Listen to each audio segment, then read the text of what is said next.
Hey, what's going on, YouTubers? EXO coming at you here, just hanging out in the shop with good old Norfleet. Man, I'm telling you, he's becoming quite the car audio cat. I cannot complain. So in the meantime, as far as the big behemoth build goes, I have been busting some serious butt behind the scenes to finish up some of the wiring setup for all the fans that we've been working on slowly in these episodes. But as far as you guys are concerned, we left off on kind of a cliffhanger with the rear ventilation setup that's hidden underneath the floor.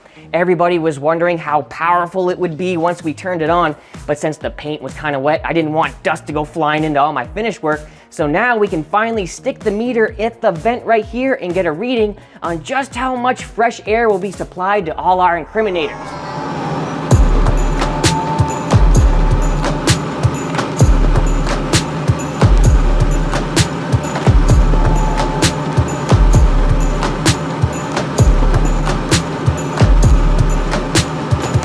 Alrighty, looks like we're bouncing back and forth between like 1350, almost 1400 feet per minute coming out of this opening. She is humming, and since it's all based off of the size of the vent, I'll go ahead and throw up the exact CFM on the screen right now, but overall, she's definitely supplying plenty of freshness. But I think to seal the deal, I'm gonna use this fog machine I picked up from Wally World right after Halloween. It was super cheap. I'm gonna pump this whole area full of as much fog as I can to kind of represent a stale amount of stuck air trapped inside.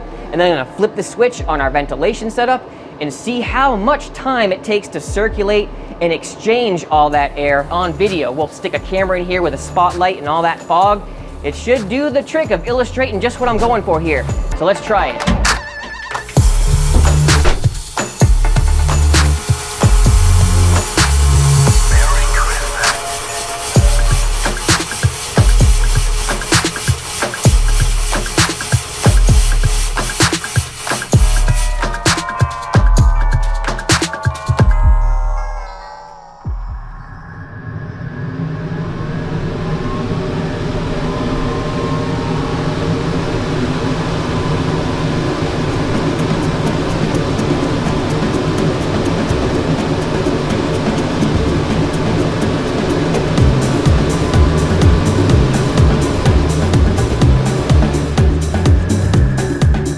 Holy smoke, she was ejecting like a maniac. Just came plumbing through. I didn't even have time to shut the door so it could finish its job going down that way.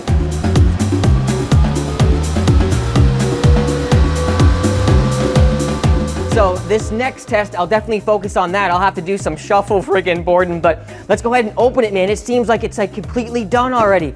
Look at that. That is freaking beautiful. Within seconds, completely ejaculated. Evacuated. Whoops.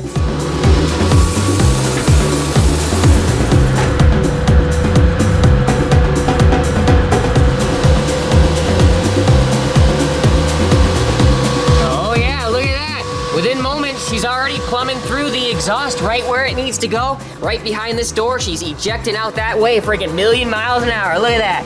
Right near the hottest part too. I didn't want to have that be an intake because she's freaking gonna be roasting right there. Everything's working out great. So there we go, man. Super effective, blowing like the wind. And that's just on these alligator clips too, without the big fat fanny inline. So once we add this and have some nice solid connections, it should be even more powerful than what we're dealing with right now.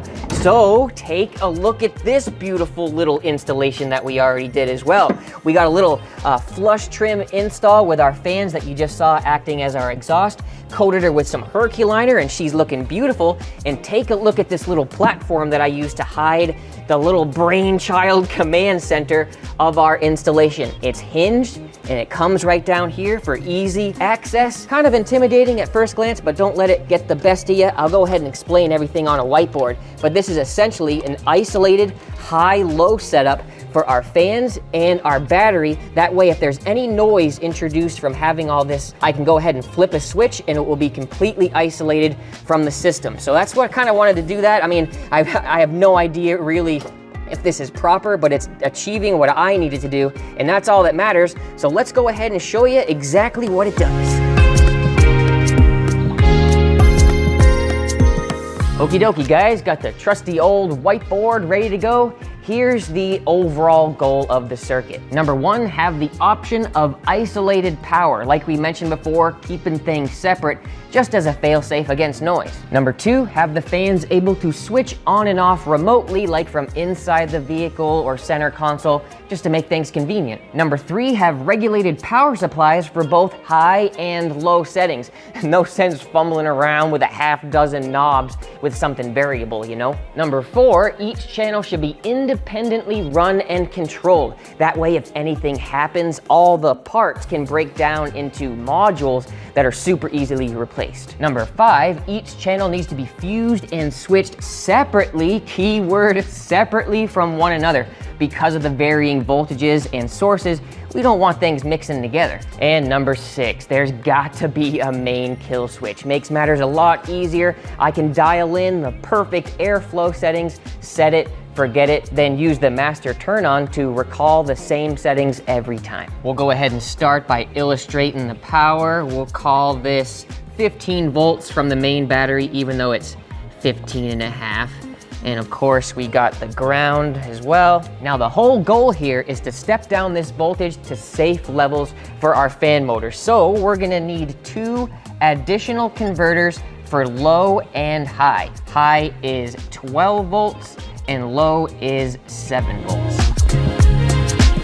That's what these handy little fellers are for. Buck converters or step downs. Super useful. I picked up this adjustable one for like $5 a pop. This will handle the low setting, and this bad boy right here will handle the high setting. Of course, we want to fuse right after the power source, add that. And since these settings need to be available on the fly for every channel, they both need to be running at the same time. Just chucked a standard 4-pin relay right in between to do the job. Now we need to add our trigger wire, which is also our main kill switch. Gonna add that on the left because it's inside the vehicle. Give that a quick fuse as well. Give it a constant wire. Now this becomes a switched trigger wire for our main relay. Sweet. And then from there, prong 87 gets wired to each converter. There we go. So far, so good. We are now at the start of new power sources, which means we need more fuses, man. Found these nice blocks online that fit mint. All channels are independent, which is crucial.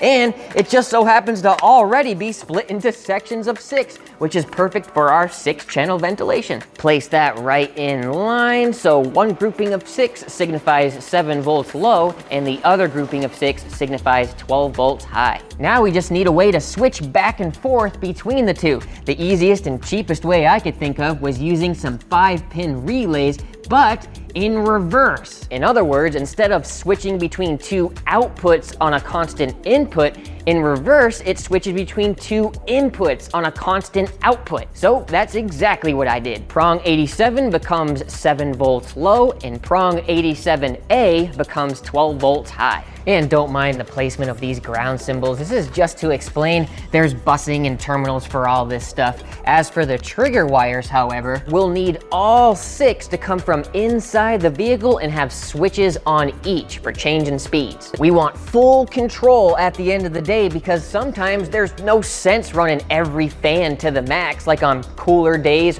or just light testing overall. So now we're left with each channel having its own relay for speed control. However, there's still no way to flip the switch off entirely. After all, 87A sees power in the off position, so we'll need to add a designated kill switch, something that operates regardless of what setting the fan is on. That's where these good old 4-pin relays come into play. With a single one added per line, we get the remote turn on we're looking for, controlled by the same switches up front, but unaffected by any other channel or its speed. So that's wicked cool. All this switching can take place on a single dual pole switch. That means each channel requires 1 fuse, 1 speed, and 1 power relay in a single 12-volt toggle switch to go from high, low, and off. Couple that with a beefy 75-amp relay on the main 15-volt sides, and she's officially an isolated fan network. Now that's what I'm talking about.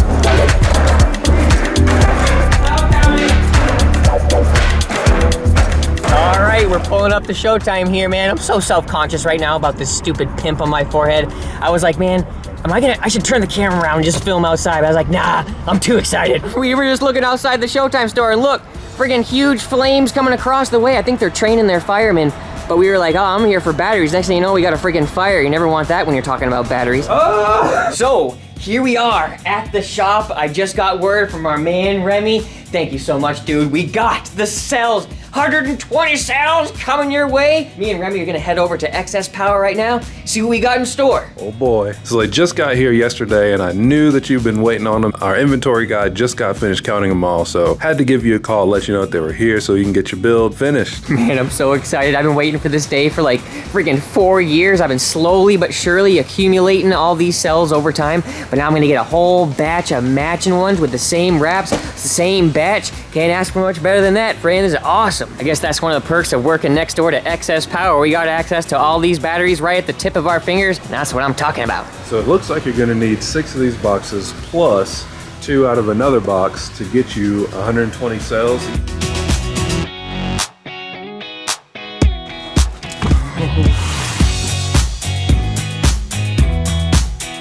Man, it's all coming together, you guys. It's all coming together.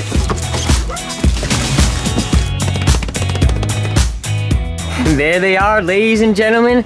The lifeblood of the system. Gonna be powering all those amplifiers, freaking 1218s, 70,000 watts, and then some. Man, I can't wait to get these things wired up with our bus bars. Hey, Remy, just out of curiosity, what's the biggest bank you've actually seen of these built? Probably JP's or the Kicker Bronco. Oh, I didn't know they had the ding-dongs in there. Oh yeah, they're ding-donging, buddy. So there they are, sitting pretty, all matching. We'll get them home and balance them out since everything's all from the same batch now. I cannot freaking wait. Yeah, and the good thing about it now is the fact that they're all gonna be matching and they're all gonna look good. Right. You're not gonna have some that are gray and then some that are black. Yeah, I was thinking maybe we can throw them up on the site, the ones that I'm not using for a little bit cheaper for people. I don't know, something like that. Yeah, I was gonna ask what you wanted to do, but yeah, I'll throw them up, no big deal. All right, guys, so check out the links in the description. We'll throw some deals your way. All right, back at the house. Norfleet's in a super playful mood right now. Hope you guys had a nice Thanksgiving break, man. We just laid low over here. Elise had to work, so I did the same. We tried to score some takeout food from the good old Golden Corral because they actually serve turkey and stuffing and stuff like that. It's actually really good. Lo and behold, there was like 700 people deep in the line, so we came back home, but there's plenty to be thankful for this year. I hope you guys got to have a nice little spread with the family. Well, here's what I've got going on. Plenty to be thankful for. Here's our old batteries, man. Like we already mentioned before, between these and the other freshies I just loaded up into the garage, we're working on 4 or 5 years of collecting and just slowly purchasing these cells over time because they're expensive, so it's nice to do it in small little chunks, you know what I mean? But when you're doing a big bank of 120 cells, it's best to have them as best matching as possible, you know what I'm saying? I already balanced all the cells out with this little makeshift aluminum bar setup right here. Just placed them right next to each other in parallel so I could wire the cells in parallel, get them all matching, even through the power supply on there just to take care of any outliers. So I'll probably save a couple banks of the blues for myself because I do have this nice 6S 2P set of bars from Ill Customs. That would be nice to do maybe some upgrading in the old girl's car someday for some more power. But I'm thinking in this video, since we do have these even fresher gray wrap cells, these are gonna be placed on the Showtime site, but I'm thinking of snagging one right now and telling Remy that we wanna do a nice little giveaway for a nice little Basshead special. These are the 40 amp hour cells, you know, nice little protection on there. We even got the legit boxes over there from, I believe, even Moncreepy was the star of the show when he debuted these on my Facebook page. So let's do something cool, something simple. Comment, like, and if you wanna share the video, that's great, but I usually just like going through the comments, and if you want to just get some great deals, all the others will be placed at Showtime. Thank you guys for joining, and I will talk to you in the next one. Plenty more updates coming your way. By the way, let me know how you like the quality of this camera. I'm using a GoPro. I'm not usually a GoPro guy. I love my Sonys. Let me know your opinions. This is EXO signing out until the next video. Stay loud and stay proud, you Tulish.